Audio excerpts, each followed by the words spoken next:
6, we're back again. Kristi and Katie, your crime time friends. Stories, justice, laughs collide. True Crime Squad, come join the ride. Grab the clues, let's take a stand. For victims' voices, hand in hand. True Crime Squad, it's time to shine. Season 6, your turn, your time. True Crime Squad, where justice meets hilarity. Hey everybody, and welcome to the True Crime Squad. This is Katie Weaver. I'm here with my sister, co-host, and partner in crime, Kristi Brower. Hello. Hello. Hey everybody. How's it going? It's going. I'm tired. Got the grandbaby at 7 o'clock this morning, so Whew. You know, that was early. That's a hell no. Yeah. I don't have to be an early riser. So when I do have to be, I don't like it. No. I hear that. It's been another absolutely gorgeous day. It's amazing we're getting such a long fall. This doesn't happen. I demanded it, so. You did. That is correct. You did demand it. So there you go. Yeah. Yeah. Now we know why. Yeah. And tonight is the watch party. So at 7:15 here on this channel, we are going to be doing the watch party. So if you've not watch partied with us before, we're watching The Perfect Neighbor. Now, we can't stream something from Netflix because that would be illegal. So the way the watch party works is that we all watch it on our own devices, but we hang out in a chat room and chat about what we're watching. And it's really fun. Yeah. We've been doing watch parties for a few years now, and they're just awesome. So that's what we're doing. So tell us how to join if somebody would like to join to be a part of the watch party. So if you'd like to be part of the watch party, go to truecrimesquad.com. And right at the very top of the page is our subscription. It's called the Super Squad. You get the watch party. You get 2 bonus episodes every month. You get access to the secret archives, which are 5 years worth of Patreon episodes, and a 20% off our merch for $6. So go over there and do that if you want to. For $6 a month. Yeah, $6 a month. For those of you who've already joined, I've already sent the link out. I'll send it out again right before. If you're still on our old subscription for the watch party, I've sent the link out over there as well. But I won't tell you about that one because we don't want you to join that one. We're switching. That's going away. Yeah. Yeah. So you will get it with your if you've joined the new Super Squad account, then it is over there. Go to truecrimesquad.com and click on the member area, and you'll see it there. You should also I think you'll also get an email about it. It looked to me like what I did sent an email, as well as you can go get it from the website and get the link. Yeah. Awesome. So yeah. Okay. Well, thank I'm you excited. so much. I haven't seen this, and we covered this case, and I haven't watched the doc yet. So. Right. Yeah, it's going to be interesting. Yeah, that's the hard part. We chose one streaming service that a lot of people have, and unfortunately, I know you guys don't all have it, and there's just nothing we can do about that. But we chose the one that's the most common, and that is Netflix. So yeah, sorry, I don't know. Yeah, there's just not anything else we can do about it. I know, but that does suck. Yeah, it does. There's too many streaming services. I said it. Well, it's true. It's so frustrating to have so many. It drives me nuts. It's so frustrating to be a fan of college sports these days because they are so spread out over so many things. And just because you have ESPN doesn't mean you have ESPN Plus. And just because you have, whatever doesn't mean you have this one little thing. And it's crazy talk. It's very frustrating. But anyway. It's a way to make a lot of money. Apparently. Isn't it? Yeah. I guess. Yep. All righty. Well, we have so much ground to cover, but I think we should start with Summer Wells. Well, let's do, because, hey, we haven't seen any movement in her case in forever. And this isn't a ton of movement, but it's something. Yeah. So you probably remember that Summer Wells has been missing since 2021 from Tennessee. And literally she just disappeared without a trace. There have never been any good leads on the Summer Wells case. No. But something just happened, which was really interesting. The Tennessee Bureau of Investigation has confirmed that agents were at the 2500 block of Van Hill Road in Greenville, Tennessee on November 13th to follow up on an investigative lead in her case. Yeah. So she disappeared June 15th of 2021 in Hawkins County, Tennessee. She was 6 and 5. Sorry, she was 5. And I mean, literally, they've never had anything. No. They've not said anything else about what that search was about. No. There's really no new information in her case, other than that helps us to see that they are still investigating. Yes. And Yeah. they did find something, some reason to go to that address. Some reason to get a warrant. Yeah. Yeah. So they said the investigation continues to be ongoing, and Yeah. maybe someday we will know what happened to poor little Summer. Mm-hmm. But it made me happy just to see that like something was happening. Yeah. Me too. Me too. I was excited. Isn't she adorable? She's the darling. cutest. Can you imagine what a little sass she probably was? Oh yeah, with all those brothers. Yeah. Yeah. Well, and with just this picture, that look on her face, I thought, oh yeah, I've known some 5-year-olds like that. They are full of it. You betcha. Yep. Yep. Yeah, absolutely. So that's what we know. We'll keep an eye on it. Maybe we'll get more information. I don't know. Okay. Well, something happened at the end of October that Kristi and I had discussed, but we think we forgot to bring to you guys. So I wanted to be sure that we talked about it. It occurred to me today, randomly. That's how this brain operates. But Lance that Peck. works. It's only the 19th of November. It wasn't that long ago. Yeah. Yeah, it's true. I know. It seems like forever ago, though, doesn't it? Anyway. Well, in the world we're living in, yeah. Yeah, Lance Peck. Many of you remember a few years ago when we started covering the Downard Funeral Home case here in Idaho, where a funeral home in Pocatello, Idaho, was discovered to have a bunch of decaying bodies. And that resulted, of course, in some real horror around here. A bunch of people who either had sent someone there to be cremated and never received the cremains, or received the wrong cremains. Just all kinds of awful things happened. One body that was supposed to be donated to science that never made it to the school, and they don't know where it is. Just, I could give you half an hour of it, and I won't. But you can find our coverage of it on this channel if you want to. It's the Downard Funeral Home story. But anyway, so we've been waiting all this time. It took them almost a year to charge Lance Peck, he was the owner, with anything at all. And then, like the day before the statute of limitations ran out on misdemeanors, they filed like 65 misdemeanors. And then, way further on down the road, almost 2 years later, they filed a bunch of felonies. And then, finally this year, it was announced that they had reached a plea agreement in which they were dropping the lion's share of the charges, and he was going to plead guilty to a handful. It was like a few felonies and a whole bunch of misdemeanors, and like it wasn't a lot, and the maximum he'd be in prison would be 10 years. And people were way uncool with that. That lived in the community, but especially people that were victimized by his bullshit. Yeah, it was awful. Yeah. Well, and we had reported to you up to that point, and we thought that the plea agreement was shit. Well, guess what? So did the judge. So on October 30th, yes, they went in front of Judge Gabbiola, who, by the way, Judge Gabbiola has done this before recently. Yes. Rejected bullshit plea agreements. So what the plea would have done, it meant he would have been able to plead guilty to a few felonies and misdemeanor charges, but the bulk of the charges would have been dropped.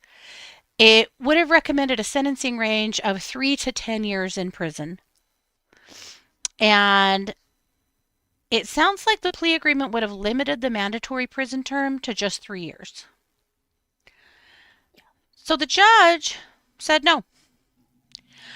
He refused to bind the court to the restricted sentence that the plea would have created, meaning he didn't think that that was sufficient, given the gravity of the case.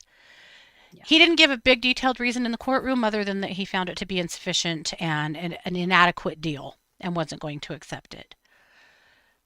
It doesn't happen very often.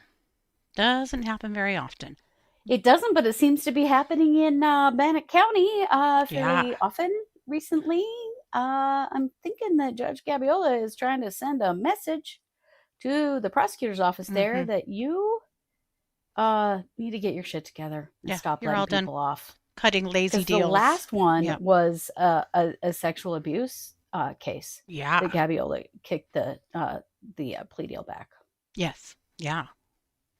Wish he'd done the sentencing in that BYU baseball players case from what? Yes, I know. That was in Fremont County, but I digress. Anyway, so Tall Red says we need a gold judge board, right? We need some kidding. kind of gold star we can give to the good judges, because there are judges. Many. Yep. Right? The judge says your plea deals are bullshit. Yep, absolutely. Yeah. So it had mixed results. This is sad because there were people that traveled all over the country to make a victim's impact statement. And then at what was supposed to be the sentencing, the judge said no. And so all these people were there for that and were like, oh. One lady, super sad. Her son died in, I think, 2020, and his cremains are lost. And she said that she drove there, that she had been sleeping in her car. A local lady had let her sleep in her house the night before that, and she was just there to make her victim's impact statement. And she was absolutely devastated that this wasn't going to just be over with. And so, I mean, awful for people that needed it to be over. On the flip side, some of the victims' families were saying, good. The plea deal was bullshit. So good. Let's take it to trial then. Well, so, the responsibility for all of that lays on the head of the prosecutor. Absolutely, it does. Yeah. Come on. What the hell is going on here? Yep. And maybe some state funds need to help out some of those victims. Like, come on. Right. Man. Come on. That's terrible. Yeah. Yeah. Yep. As they came into the courtroom, someone in the gallery yelled, "Go to hell, Lance!" Correct. Go to hell, Lance. Also, I don't know if he's just taken a page out of Nick Alverdian's book, but he's in oxygen, or wearing an oxygen mask. Or cannula. But yeah. You know what, Lance? No one cares. No one cares at all. No one cares. What you have done to the people in your community is so disgusting that, oh well, maybe you got some horrible lung disease from hanging out with all of those rotting bodies, you asshole. Yeah. Well, one thing that we hadn't heard before was someone who said that they showed up at the funeral home. This was very shortly before the actual bust happened, to speak to Lance because he couldn't get them to call him back, or couldn't get Lance to call him back, or the funeral home, and they were waiting for cremains that never showed up. So they traveled to Pocatello, not from Pocatello, to find out what was going on. They said they confronted him under the carport next to a vehicle, and that Lance was standing next to a rotting body on the ground. Oh my God. He said that. Oh my God. Their words were, and some guy was just melting into the ground. Yeah. Oh my God. Yes, the bodies did get taken care of. Yes. Other funeral homes in the area assisted with that. Yeah. Yep. Other funeral homes stepped in and were amazing to take care of all of this. After my mother-in-law passed away, we were at the funeral home where we had done her funeral, and we were picking out her headstone, and I asked the guy there about Downard Funeral Home, and he told me how horrified they all were. And he said the thing that you don't understand is that we're all close, we all know each other, and anybody would have stepped up and helped him had they known what was going on over there. He said he could have asked anyone in this whole area. He said we helped with some of that situation. Lots of other funeral homes did too. And he said literally any of us would have helped had he bothered to just reach out and say, I'm in big trouble here, guys. Yeah.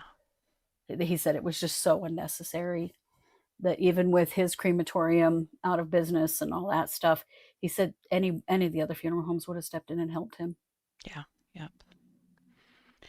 Did he have to Crazy. return money to the victims? So he's actually already lost a whole bunch of civil suits Yeah. associated with this, but I don't know that there is much money to give, Yeah. So, no, he's defrauded a lot of people, unfortunately. Oh, it's a big, yucky case, but we were thrilled to hear it, though, that the judge said no because the plea agreement was absolute nonsense. No, what he did to his community. That funeral home was across the street from a high school. Yeah. Like just the environmental risk that he took Yeah. And for the people who live in downtown Pocatello. Yeah, you could see decomposing bodies in the basement through a window as you walk past. Yeah. Do you think those kids at the high school didn't know what was going on over there? They did. Well, there had been a problem being reported with the smell coming from there for a while. For a while, yeah. And the building is gone. Raised. Yes, it was raised, yeah. Absolutely disgusting. Yep. So, good. So we'll be watching out for that trial to start. Yes, we will. All righty. Well, talk to us about Benjamin Naylor. Oh, gosh. This situation. So this is Benjamin Naylor. If you remember, this is a case from here in Idaho. He is charged with 4 homicides in the Rupert, Idaho area. He's from Burley, Idaho. And he killed 2 people. He's accused of killing 2 people in Minidoka County and 2 people in Cassia County. I talked a while back about how that Cassia had found him competent to stand trial after a 3-month stay in a psychiatric hospital. He's now been found competent in Minidoka. So his case now moves forward. These deaths happened around the 8th of July.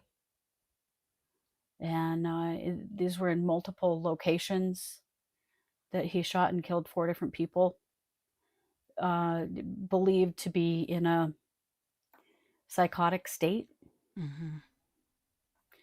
It's just an incredibly sad super case. Sad deal. Yeah. The thing that you have to know about Idaho, and this is where I really take issue as a social worker, is that so he's been found competent to stand trial. But the problem is that he was insane at the time of these murders. But Idaho doesn't have an insanity defense. No. And so because he's been found competent, the very low bar of competency, which is understand the charges against him and be able to participate in his defense, that he will roll forward with these charges as though he were competent at the time of the crime, which we all know he was not. No, he was not. Now, they may attempt a mental health defense, but ultimately an insanity plea is not an option in this case. We've talked about this multiple times with Jeremy Best and with other cases, and how frustrating that is that our legal system doesn't seem to recognize that sometimes people are seriously mentally ill at the time of their crime, and maybe where they need to be held is not just a prison, but that this is a person who needs medical treatment as well. But I got to tell you guys, he won't get it. No. Not in an Idaho prison. Not unless he's a danger to himself or someone else. He will not get any treatment. He'll just be allowed to get sicker and sicker. Well, and get in more and more trouble.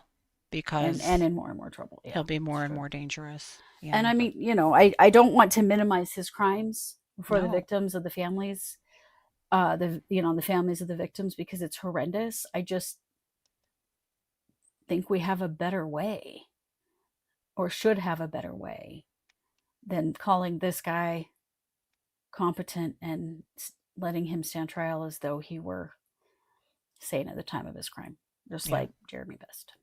So Yeah. that's my soapbox moment. Okay. Well, I'm going to take us back to Montana. Do you guys remember Yes. last year in October? We've talked about this case several times, but this is Dustin Kearsome.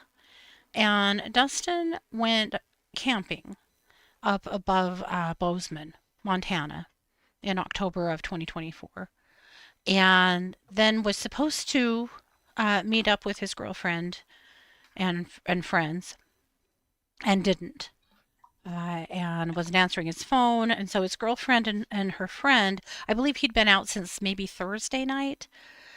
On Saturday, they found his campsite. And unfortunately, he was deceased. And at the time, because of his injuries, these poor women, I can't even imagine the horror of No. this. They thought he'd been attacked by a grizzly bear because of how horrific his injuries were. So they called the police. The sheriff's office responded, and as it turned out, no, he'd actually been attacked with an axe by a human person, not a bear. And it didn't take them very long to make an arrest. They arrested Daren Christopher Abbey, and believe it or not, this has already made it through the courts, been through trial, and Daren Abbey has been found guilty of murdering Dustin Kearsome every time. Yeah, it was a 6-day trial last week, over the last 2 weeks. So he was found guilty of deliberate homicide and tampering with evidence. He didn't testify. It doesn't sound like they put on a huge defense, actually. But yeah, he's guilty. So he hasn't been sentenced yet, but he will be. One of the things that was brought up was his connections to white supremacy and specific white supremacist groups. He even has a swastika tattoo. So, bleh. But gross. he tried to claim in the beginning that it was self-defense, that he came across Dustin's campsite and he allowed him to sit with him around his campfire and have a beer, and then for whatever reason he decided he had to kill him with an axe. It's a terrible story, but it's such a horrible story. And that poor man, I cannot imagine. That death was hideous. And it's such a shock for that area. Things like that are not common, But anyway, it may be the area where that show Yellowstone seems to be set, but people don't actually act like that. They don't. That kind of behavior is not actually acceptable. Yeah. No, it is not. Nor does it even happen. And this was There right on is the no edge train of station. No, there's no train station. And this was right on the edge of Yellowstone. And so, people were like, okay, that could totally be a grizzly bear. Like, but my God, absolutely could have been. been. Do that to another human is horrific. Oh, yeah. Yeah. But I'm amazed in 1 year's time that has made it to trial. Montana is on top of shit. Yep. Well, it's a pretty small population up there. Yeah, he was by himself. So he had gone camping for a couple of days beforehand and then was supposed to meet up with his girlfriend and other folks over the weekend. Yeah. They found him like that. God, that's horrific. Yeah. So, glad to hear that is over with for Dustin's family. Okay, talk to us about David with a 4. You guys. This situation I'm so concerned about this. I hope this is going to turn into something better. So this is the singer David, spelled with a 4 instead of an A. We talked about this a while back. His Tesla was found abandoned on the side of the road, and when it was towed to the impound, they found the body of a 15-year-old girl named Celeste Rivas in the trunk of the car. This happened on September 8th. And he's still not been arrested. And I think a lot of people are concerned. Yeah. They are naming him as a suspect in this situation, but we don't really know what's happening other than No. they have now officially named him as a suspect. But he is still yet to be arrested, which I think is concerning.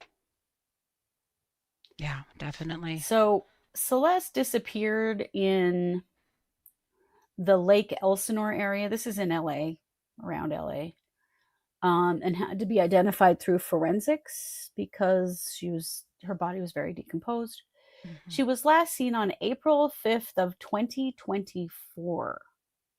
Ooh. So she was missing for over a year when her body was found. Oh, man. She, on her body, had a tattoo that matches a tattoo that David has. There are other indications that they knew each other and potentially that she may have been living with him.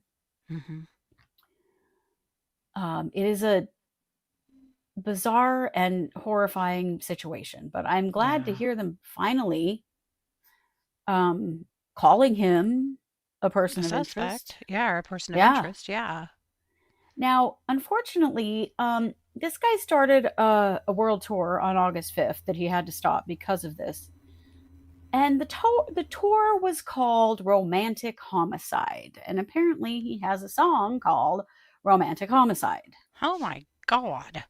Yeah, that is, well, very concerning. Yeah. Now, Celeste's brother has come out and said that he did know that his sister Celeste did know David. And that when she disappeared, she was on her way to see a movie with him. And so it's very likely that he took her with him. He is, by the way, an adult, and she was 15. Right. I don't know. It's all really horrifying. But the name of his tour and the thought that it's possible that, like, could this tour or this song be based upon something that he did? Like, what are you doing, man? Yeah. What in the world? Is the video is really bad, Jennifer says, of the song. I have not seen it. I'll have to go watch it. But he is now a suspect, so we're going to keep an eye on this. It just seems to be moving very slowly at this point, especially for the sake of Celeste's family. Yeah. So that's where we're at. I'll have to go watch the video, but Romantic Homicide, the name of his tour. Yeah. What the hell? Yikes. Yeah. That, but still, yikes. I mean, is this just a flat arrogance of somebody who thinks they're untouchable? Or right? Is it? What the hell? Yeah. Yeah. I have the weirdest update for you guys. Do you remember? Nope, that's not the right picture. Do you remember a couple of weeks ago I brought you a story about Snyder, Dan Snyder? Yeah. He is a singer-songwriter that was in Salt Lake City to do a show. And there was an incident. His camp claims that he was attacked outside his hotel and beat up pretty bad. Right. And the police were kind of cagey about it. And we're like, maybe that happened. We don't know. But he was taken to the hospital. And Right. while at the hospital, he had an altercation with staff there. They were ready to let him go and send him home to discharge him, and he didn't want to be discharged. He thought that he still needed to be there for care, and they said he did not. And then he left for a little while and then came back angrily and caused an altercation and actually got arrested and put in jail in Salt Lake City overnight. Mm-hmm. And he had some pending charges. Well, he headed back out and died. Yeah, he died a few days ago. Weird. Yeah, so they're saying... Go ahead. Oh, just died from? It sounds like it might have been pneumonia. Yeah. So what the hell was going on with this guy? What is going on with this guy? Yeah. Super excited. I don't know. Yeah. So, some of his friends and family are saying that he'd been quietly suffering from an undiagnosed case of walking pneumonia, that Wow. his condition became more complicated and he'd been transferred for additional treatment and he passed away. Yeah, Did he isn't that have that at the sad? time that this all went down? Like, Did he? what was Right. going on with this dude? Yeah. He was in the middle Weird. of a tour. Yeah. And they had suspended the tour at least for a bit after the arrest in Salt Lake. And I'm not sure if they had gotten back on with it or not. But at any rate, yeah, very sad.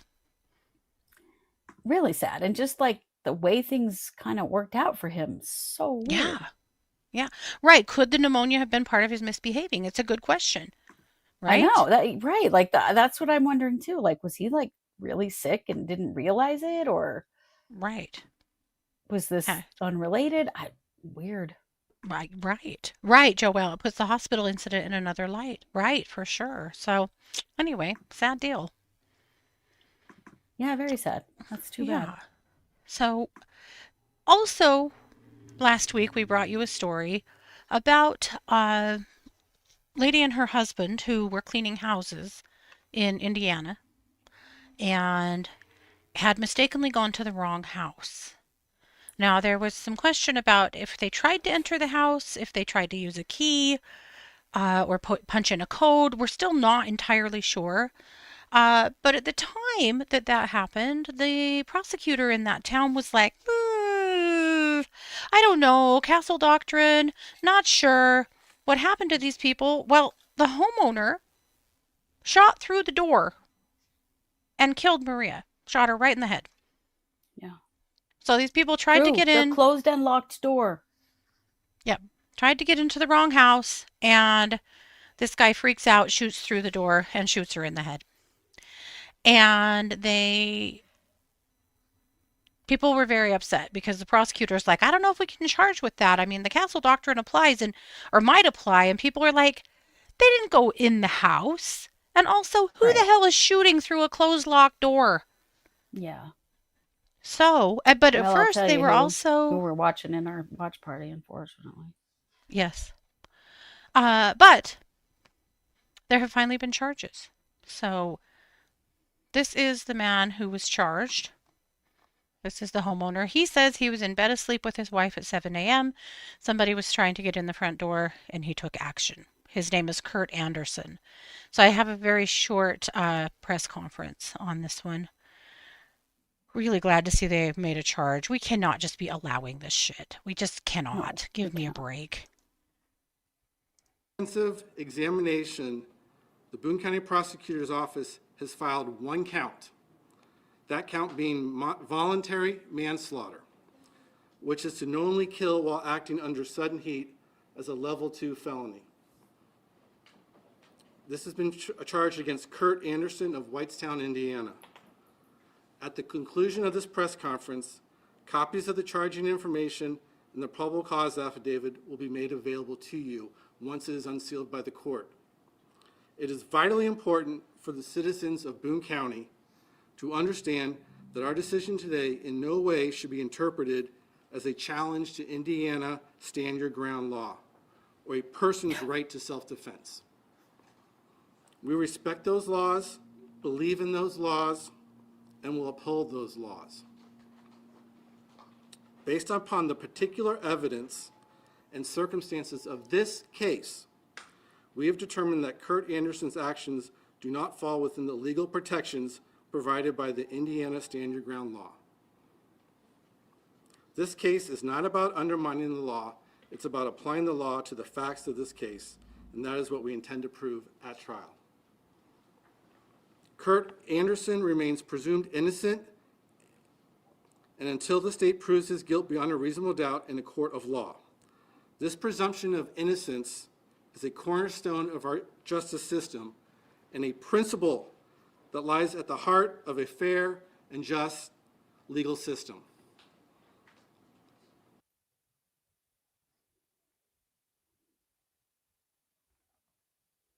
Wow. They're still uncomfortable. They don't want to piss off all those gun guys. Mm-hmm. But I'm sorry, you can't shoot through your door. How were you at risk? You were behind a locked door. Right. Call 911. What the hell? Mm-hmm. Yell, get off my front step. Get out of here. Yeah. It's But just insane.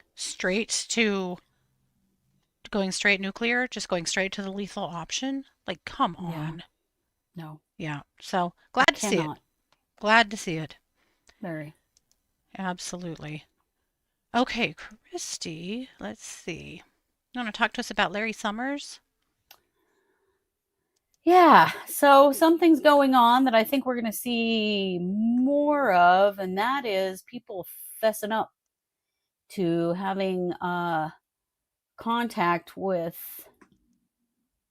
Jeffrey Epstein Yeah. as these emails are coming out. And this guy is one of them, and his name is Larry Summers. He is a former Treasury Secretary. Look at that. Someone high up in the U.S. government involved with Jeffrey Epstein. Weird. Mm-hmm. And he is the former president of Harvard. Oh my We God. are talking about big money, big power. Mm-hmm. He has apologized for his involvement with Epstein, but has decided he's going to keep teaching at Harvard anyway. Though he'll keep teaching, guys. Of course. He doesn't need to step down from his position. He was literally still in contact with Epstein the day before he went to jail, the day before he was arrested in 2019. Yep. Let me tell you what that means. That means that this guy was still friends with Epstein after he was convicted as a sex offender the first time. Right. Right. Back in 2008 when all that went down. Yep. And he was deemed a sex offender at the time. This dude was still friends with him a decade later when he was arrested again. Unbelievable. He doesn't need to step down, right? It's okay. No. It's all right to be a big, powerful guy in the United States and be friends with a known pedophile and sex trafficker and sex offender and whatever else we can call him. He should for sure be around college students. Yes, that seems right. He's sorry, guys. He's sorry. The end. Yeah. Fuck Larry Summers. Mm-hmm. Fuck that guy. That's all Absolutely. I have to say about it. Disgusting. We're going to see more of this, though, because those emails are starting to roll out how many people he was in contact with. But something I think that you can tell a lot about the people who were in contact with him is, were they still in contact with him after he went to jail or prison the first time? Right. Those are the people we need to be concerned with.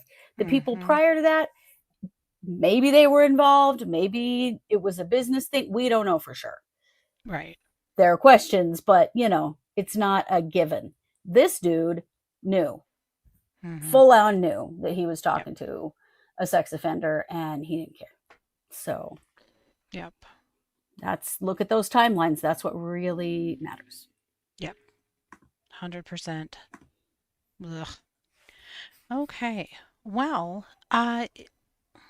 earlier this year, here in Idaho, in Challis, Idaho, there was a murder that we covered at the time. And I wanted to talk a little bit about this. Something really interesting happened. So this was Alan Bruce. And Alan Bruce was a 70-year-old man. He murdered Patrick Shelton, who was a gentleman that was, his family thinks was probably logging near his property. But they believe that his body was dismembered and thrown into a barrel and maybe burned and then thrown into the river, into the Salmon River, which is a huge, vast, very fast river, and they've never found his remains. But they were able to put together a lot of evidence against the perp and charge him. Well, we have reported recently that Alan Bruce had taken a plea deal. He actually took a Alfred. An Alfred plea, yes. So a few days ago, he was sentenced, and they get to sentencing, and his attorney, Jim Archibald, Lori's first attorney, well, second, he said, yeah, he doesn't want to do that. He's pulling his plea deal. He decides he wants to go to trial. And the judge was like, no, it's too late. We already had a hearing for this. He already went through the questioning with us. We're sentencing him today. But they let him make a statement. Well, that's his right. So he made a statement. I thought you guys might find it interesting. He's a little bit quiet. I have turned this up as far as I can. Let's see how it goes. So if it blows you out, I'm sorry. I'm trying to find balance here. To speak back to the court, if you wish, you may go ahead and remain seated and go ahead and make your statement. Yes, it was under extreme duress that I filed, that I agreed to the plea agreement because due to the extreme prejudice, what I did after I shot Pat Shelton, my attorney said he talked to 16 people in the field. They're all going, I don't know, it doesn't look good for your client.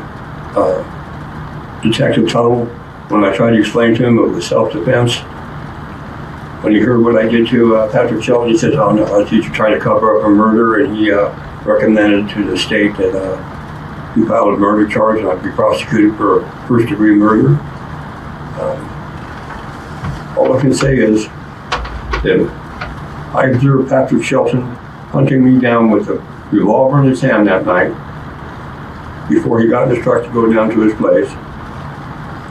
I was walking back to my place, hiding from him, trying to avoid a confrontation. He pulled in on me. When I was trying to instead of driving around the circle driveway, he pulled in on me and my headlights were caught. He caught me in his headlights. I thought I was a goner. 5 minutes earlier, he had a gun in his hand looking for me. I threw my weapon up and I said, do you want some? Because I knew whoever gets to drop on someone else in a situation like that is going to either save his life, because if he doesn't, he's going to die. Well, Patrick Shelton, I cannot believe he did this. He unholsters his gun, pulls the slide back, and while he's saying, you better pull the trigger, he brings it up and is preparing to shoot me. I don't know if you guys know the terror of being at gunpoint once it's that close to being a heartbeat away from death. The terror I felt with, and then my response was visceral. I'm sorry Pat Shelton did that. I'm sorry for his family. We were friends. To say I had no remorse, wrong. I feel for his family, especially for Hope. She's a good kid. I don't know her personally, but I understand that. Okay, try to get by my emotions here. The other thing that caused me to, I had withdrawn my plea. I wanted to take it to trial. I wanted to show everyone here in this town that knows me, and I know that I did not kill Pat Shelton in cold-blooded murder. It was in defense of my life. And I wanted a trial. I don't care about the rest of the charges. I'm 70 years old. I figure if I get out when I'm 80, what am I going to do? Got no money, no friends, no place to go, nothing. I'd just be better off a 10-year sentence is like a life sentence to me, even if I did live that long. So I wanted this trial to prove to everyone here in town that knows me that I know that it was self-defense, that the homicide was justifiable. I feel that my constitutional rights to a fair trial were denied when the court denied the motion to bifurcate.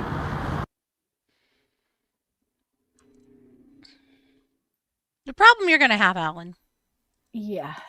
is that you dismembered him. You drove his truck into an even more remote location. It's all remote up there, but even more remote location. And did everything you could to distance yourself from this.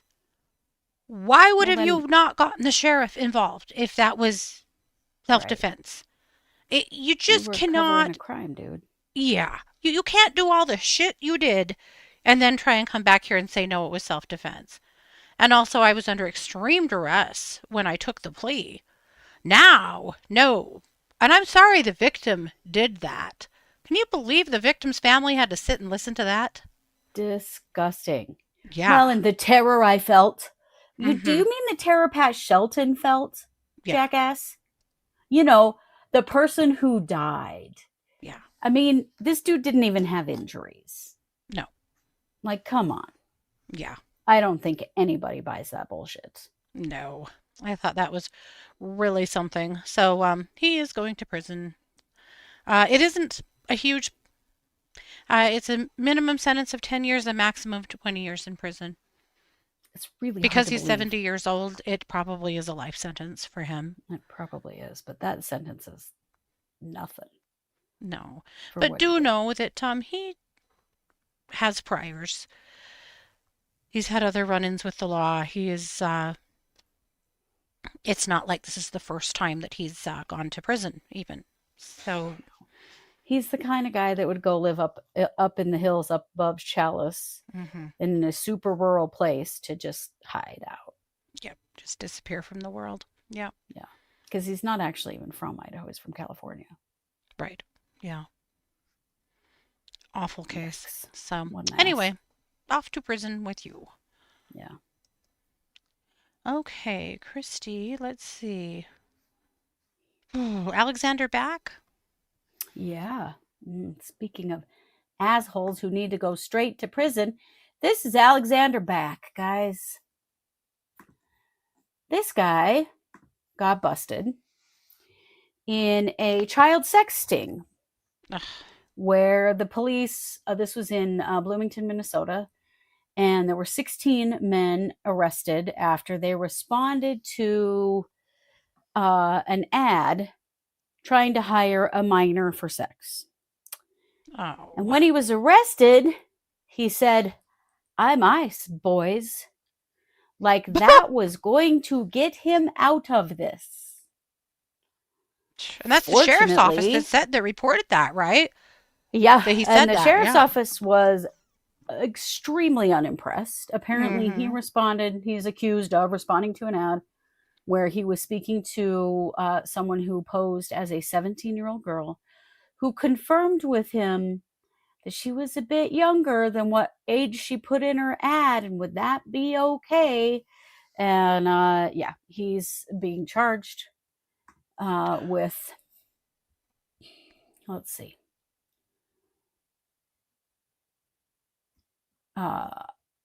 sounds like the feds are going to take his case. Yay. Oh.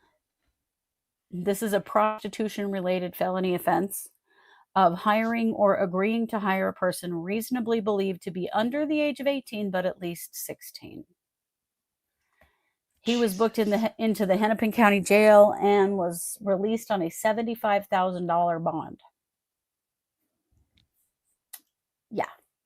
Wow. So we're going to see more of this. Yeah. Because these are the kind of assholes that they're hiring for ICE. Mhm. Yeah. Guys that couldn't make it as cops. Guys that couldn't make it in the FBI. Mhm. These kind of guys right here. Don't worry about it, guys. He's ice. I'm ice, boys. And you Well, asshole. then this is even worse. Yep. Yes, it is. Lord. Yeah, he seemed to think that he was getting out of it, and apparently the sheriff of Hennepin County was pissed about that. Good. They should be. Which, yeah, should be. And they should call that out, that behavior too. Absolutely. Oh, well, speaking of entitled jerks, Kouri Richins. Oh boy. Hey, Kouri, finally a not good picture of her, because Right? there are too many pictures of her online that she looks too good. No. Right? They're real cover girly. Yep. Yeah. So Kouri's, if you remember, we reported on this a couple months ago that the defense came in with their hair on fire that the drug dealer who allegedly sold the pills to her housekeeper, who then provided them to Kouri, had changed his story and said that actually, no, he couldn't have sold fentanyl to the housekeeper, who, there was already affidavits on file from him and the housekeeper that he had provided her with fentanyl, that couldn't have been the case because he was out. He didn't have any. The pharmacy was running low, guys. He didn't have any. So Back order. actually, no, he couldn't have sold fentanyl because he didn't have any at the time.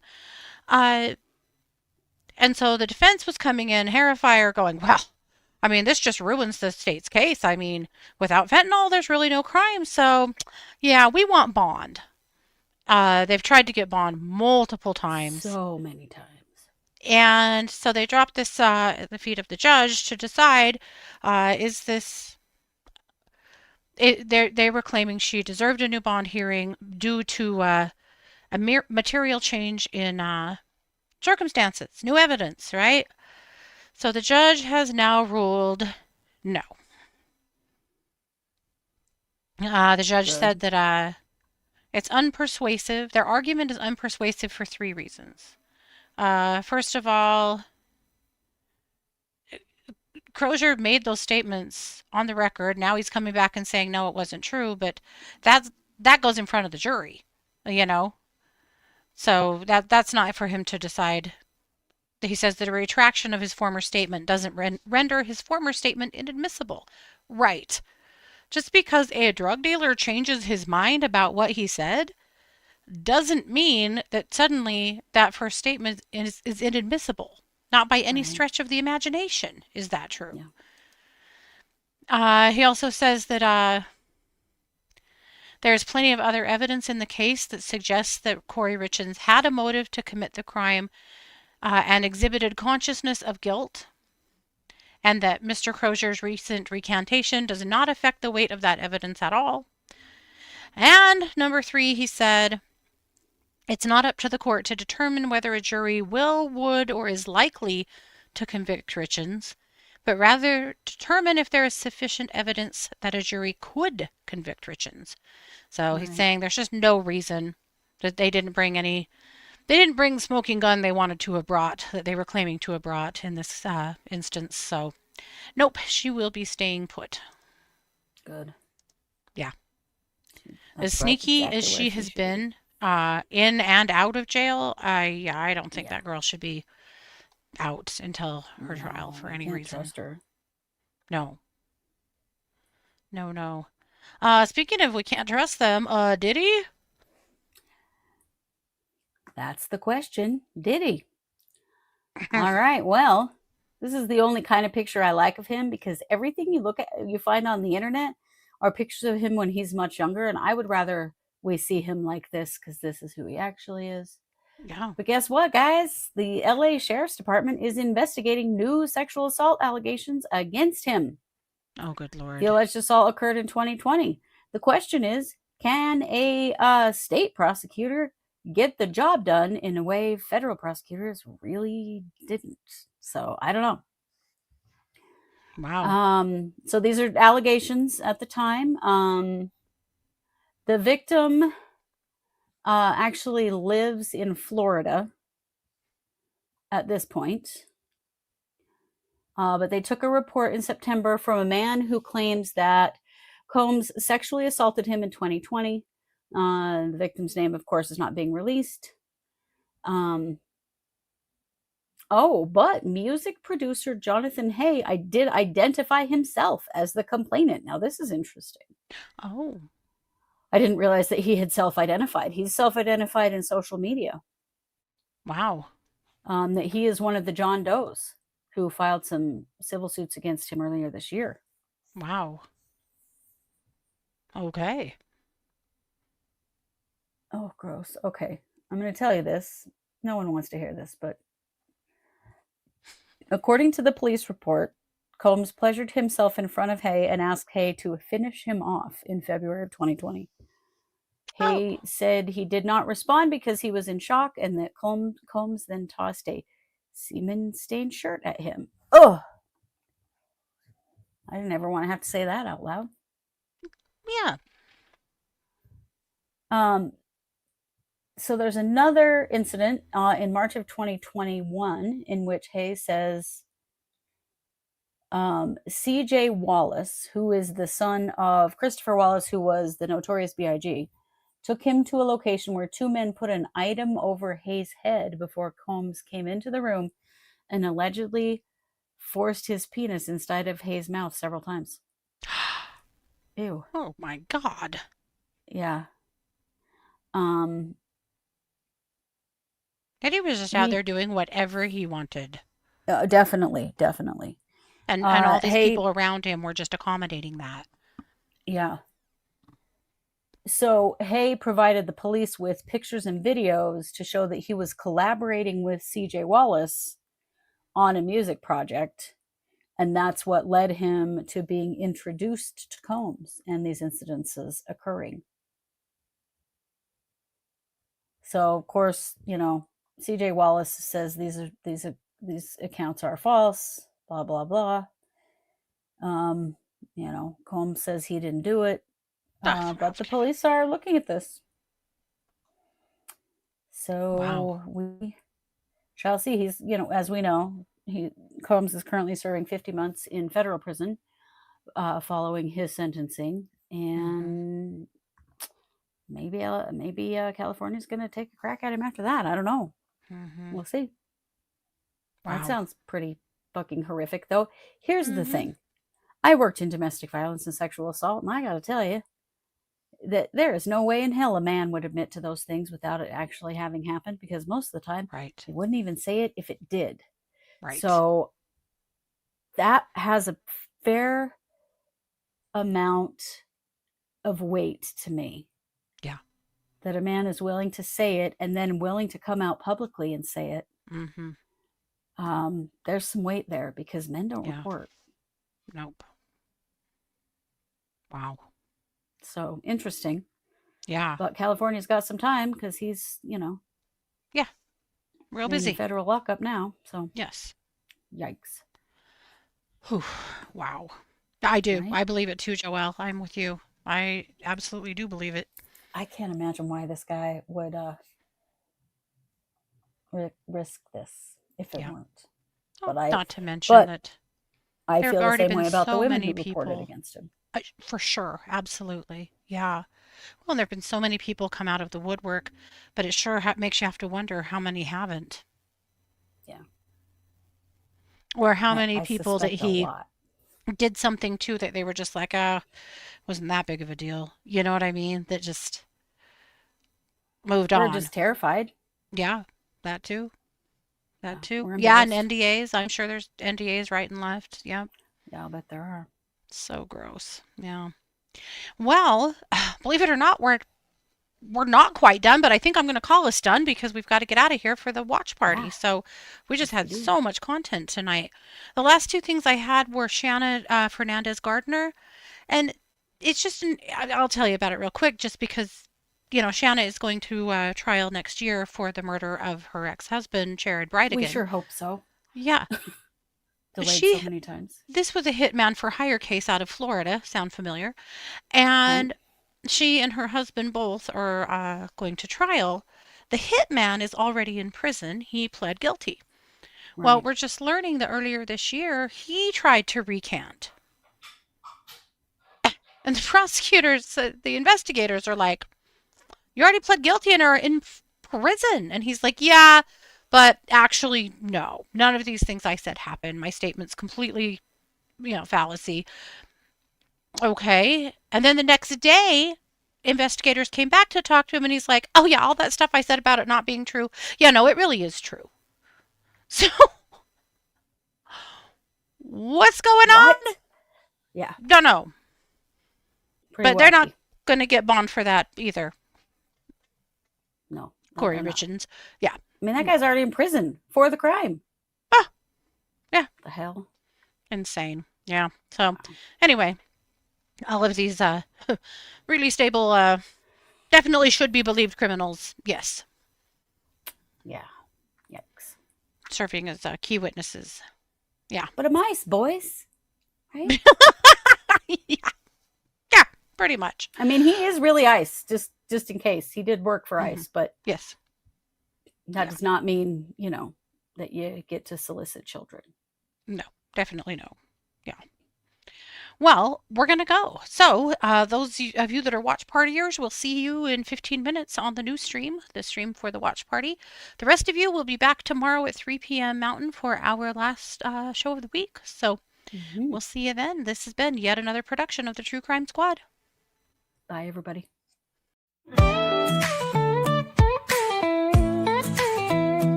Season 6, we're back again. Kristi and Katie, your crime time friends. Stories, justice, laughs collide. True Crime Squad, come join the ride. Grab the clues, let's take a stand. For victims' voices, hand in hand. True Crime Squad, it's time to shine. Season 6, your turn, your time. True Crime Squad, where justice meets hilarity.